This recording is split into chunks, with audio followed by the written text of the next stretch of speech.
expect out of a parking spot. That camera is gonna stay on until you go past 6 miles an hour. Boom, there it goes. Also tightens up the seatbelt here for a little bit of added sense of security. Right now I have it in the comfort mode, the softest setting on the suspension, the steering, and the gas pedal. I personally love it, you know, just because everything just seems to be a lot smoother, a lot softer, more of a plush ride, which is kind of what I like to go for in a big SUV like this. Well, after 37 miles an hour, your lane keep assist feature does kick in, you know, so if I try to approach the end of the lane, it's going to vibrate, steer me back towards the center there. If I want to get from lane to lane with no turning signal, since I'm a Houston driver, just got to be prepared for a little resistance. It's going to pick back up where it left off. Once it turns green, that's how you know it's picked up the lanes. Now you can always override that by putting your turning signal, which shouldn't be too hard nowadays since that is the law. All right, now visibility wise, I mean, I think it looks great. Don't have too many blind spots at all, to be honest. In terms of height, I do feel like I'm a little bit higher in this one compared to the Q7. Now I did look it up. I want to say they're going to be around the same height, so it could be that the angle on the Q8 nose or the front or the grille is going to be up a little bit higher compared to the Q7. All right, this turn's always a little tricky here, so I'm going to turn my head here. Meanwhile, I'm going to switch it over to dynamic. It tightens everything up between the gas pedal, the suspension, and the steering. Just giving you a sportier ride.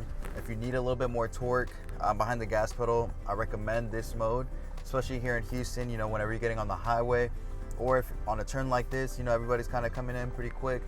You need that get up and go when you need it, especially a big heavy SUV like this.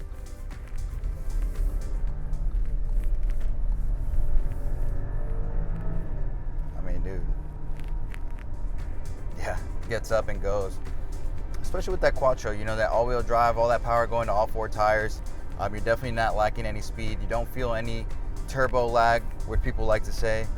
Now, you may somewhat feel it, you know, in the comfort mode or auto mode, but it does that on purpose, you know, just so it's not jerking you back in your seat when you're pressing on the gas pedal.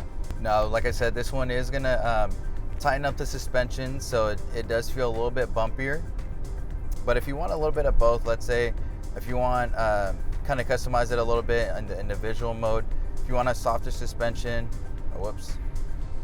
there's that lane keep assist feature that helped me out there. So if you want a softer suspension, a sportier drive, and let's say balanced steering, gives you a little bit of everything, you can always go to the individual mode and customize it to your liking. Now, as we approach this U-turn, I always let my clients know to kind of keep in mind about, you know, what a big SUV like this feels like with any other brand. You know, you take a tight turn at about 40 miles an hour or less or more, you know, then you're gonna feel a big swing feeling like you're driving a boat. With this one having the Quattro, the all-wheel drive, you know, you could take tight turns like this, a little bit higher speeds, and not feel like you're about to tip over. All 4 tires are spinning, all 4 tires have traction, just for that added sense of security. Yeah, overall, I mean, the seats are comfortable. It looks like I'm at about a good height. You know, this armrest comes up a little bit, so I think in the higher position, it feels a little bit more comfortable. The shifter's placed pretty smart, you know, it's kind of just a comfortable grip here that I have. All right, even though I work for the brand, that doesn't mean that there aren't a couple things that I don't like, literally just a couple things. You know, it's something that's been going around with the Audi brand forever. So I know my new GM, Ross, I know you can make some phone calls, man. You have a good network that can trickle its way up to Audi. So please keep these in mind. You know, one of them, I'm drinking coffee on the way to work. Boom, I try to put in the cup holder, falls over, and I get coffee all over my suit, my pants. I gotta turn around, go back to work. I'm late. You know, now I gotta apologize to my GM as to what's going on, and it's all because of the cup holders. They just need to be a little bit bigger. You know, I don't want to, you know, just get mad and throw it over here. If you absolutely do need a little bit more space for your coffee mugs, you do have some extra storage compartments here on the door panel that'll fit perfectly.